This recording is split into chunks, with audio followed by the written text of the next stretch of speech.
I have been always interested in archaeological finds that could confirm the truth of the Bible. I felt then I want to come in here to Saudi Arabia and see it for myself. I want to be able to say, I have seen this place. In 1996, Vivica Pontien entered Saudi Arabia on a work permit. During the following year, she made several trips to Jebel al-Lawz. It was very difficult to find the mountain. I think I had been there for 7 months before I came to the mountain the first time.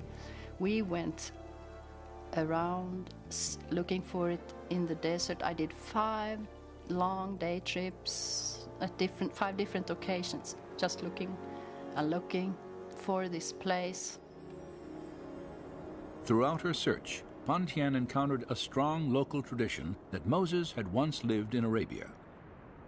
It seems to be a tradition among the locals there that this mountain range is called Jebel Musa. They call it that, and many places have the name of Moses, like there are wells near there that they call Ajin Musa or Bir Musa, which means the well of Moses.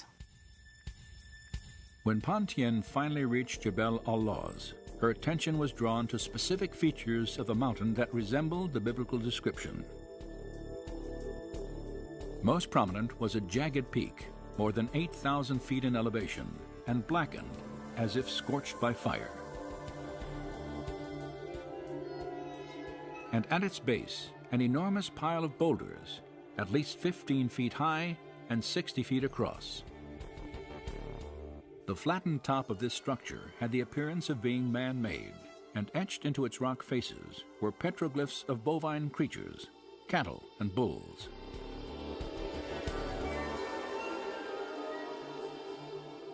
The distinctive horns in some of the inscriptions resemble those found on pictures of sacred Egyptian Apis bulls.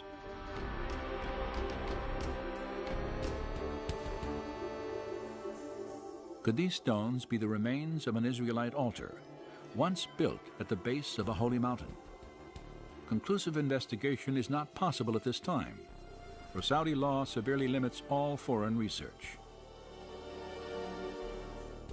And they have put up archaeological signs that tells this is an archaeological area and you're not supposed to trespass here.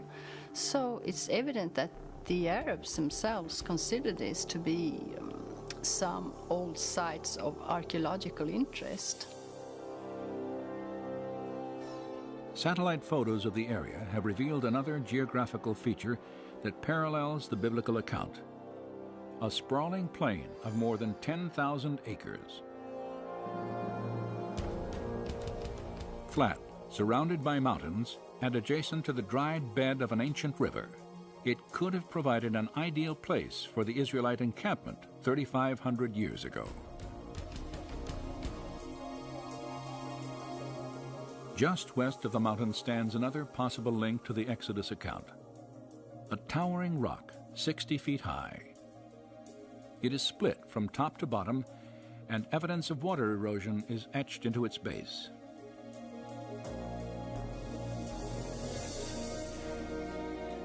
Many features of Jebel al-Lawz reflect the biblical account of Mount Sinai, and as the highest mountain in northwest Arabia, it matches ancient Jewish historical records.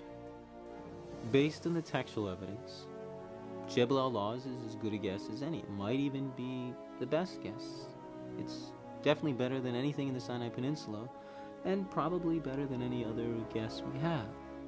It'd be nice to have some excavation, and that's really a desideratum. We need excavation.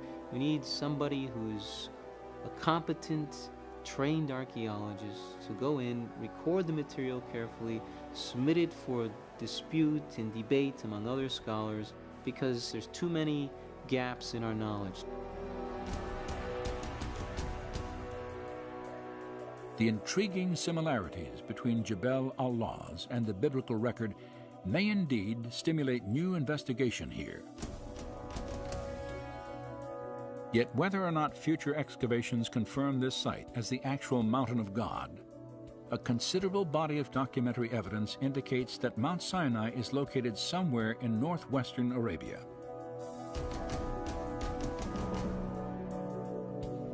As a result, we have 2 points by which to plot the first stage of Israel's exodus. For Goshen provided a beginning, and Midian a destination and direction. And between them must lie a body of water.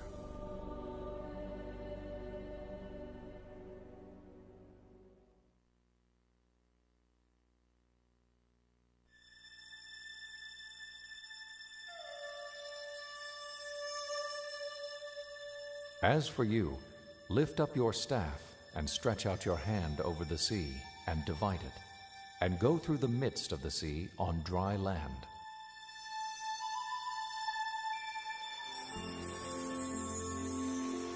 The Exodus account states while on their journey to Mount Sinai, the children of Israel encountered a seemingly insurmountable obstacle, the waters of the Red Sea. Most searches for their crossing point have centered on 5 sites that straddle the eastern border of Egypt, as defined in ancient times.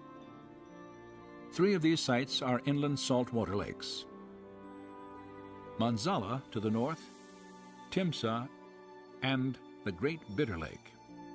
Another location, the dry bed that was once Lake Bala, has also been considered. The 5th possibility is on the northern end of the Gulf of Suez, at a beach whimsically named on tourist maps as Pharaoh's Bath. 3,500 years ago, each of these bodies of water would have been relatively shallow, ranging in depths from about 3 to 50 feet.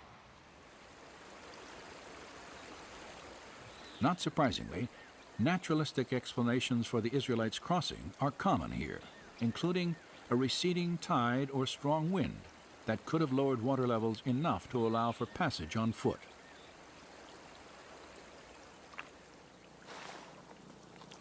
However, no direct evidence has ever emerged at any of these traditional sites to confirm the Exodus narrative. Nor does their geography resemble biblical descriptions of the beach where Pharaoh's army confronted Moses and his people.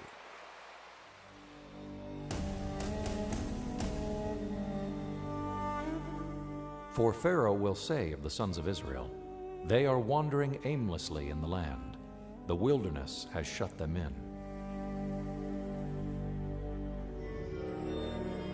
As Israel approached the Red Sea, Pharaoh received news that they had wandered into a dense wilderness of mountains and canyons. In contrast to the biblical account, the terrain near the lakes and gulf on what was then the eastern border of Egypt is predominantly flat, wide-open expanses of desert. And when Pharaoh drew near, the children of Israel cried out to Moses, "Is it because there were no graves in Egypt you have taken us away to die in the wilderness? Why have you so dealt with us to bring us up out of Egypt?" The Bible states that immediately prior to crossing the Red Sea, the children of Israel were gathered on a beach somewhere outside the borders of Egypt. In fact, the specific phrase, "out of Egypt," is used in relation to their place of encampment several times in the book of Exodus, creating an obvious contradiction between the scriptures and familiar interpretations of the story. For if traveling west to east, the Hebrews were trapped on the shore at any of the traditional crossing sites, they would still have been clearly within the borders of Egypt when God parted the waters.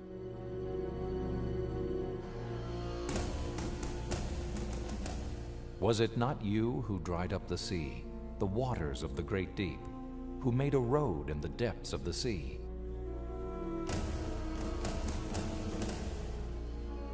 Popular theories that claim the Israelites walked through a shallow lake or marsh of reeds also contradict descriptions in the biblical record. The Hebrew writers refer to the Exodus crossing point as a great deep, the mighty waters, and the depths of the sea.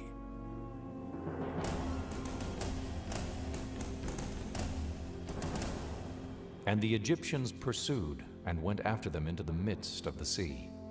Then the waters returned and covered the chariots, the horsemen, and all the army of Pharaoh. Not even one of them remained. In the 1st century, the historian Josephus numbered the Egyptian army at 250,000 men. Skeptics have long questioned how every soldier and horse in an army of that magnitude would have drowned in a shallow lake they could have easily traveled around. No direct evidence of a crossing anywhere along the eastern border of ancient Egypt has ever been discovered. As a result, accounts of the Exodus are often dismissed as fiction or legend. However, this absence of evidence could again indicate that archaeologists have been looking in the wrong places. For if the biblical descriptions are accurate, then the Red Sea of Moses and the Israelites may be located somewhere other than the lakes and gulf that separate Egypt from the Sinai Peninsula.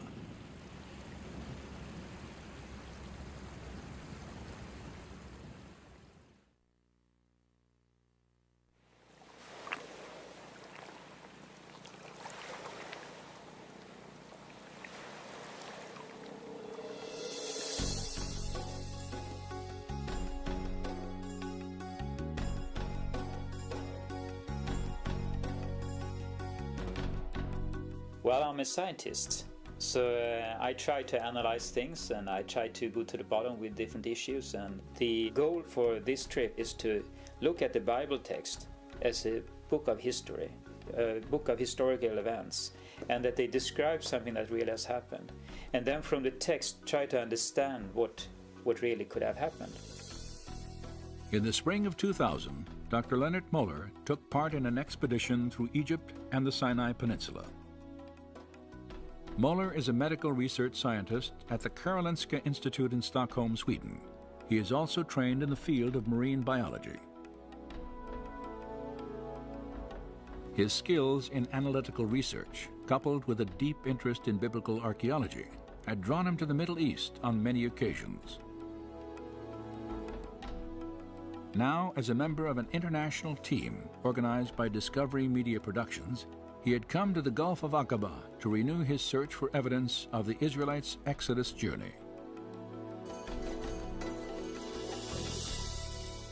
For several years, Moeller studied historical and documentary evidence suggesting Midian as the probable location of Mount Sinai. He realized that to reach the mountain of God, the Israelites would have first crossed a body of water located east of Egypt's ancient borders. The land of Midian is always on the east coast of the Gulf of Aqaba, and the mountain was in the land of Midian. There Moses saw the burning bush, etc. So if the mountain is on the east coast of the Gulf of Aqaba, and if the land of Midian is there, and if all these events took place there, they have to cross some water to get there. And therefore the Gulf of Aqaba is of great interest. As the right arm of the Red Sea, the Gulf of Aqaba separates the Sinai and Arabian peninsulas. Moeller recognized several specific connections between the Gulf and biblical accounts of the Exodus. A prime example is found in the book of 1 Kings.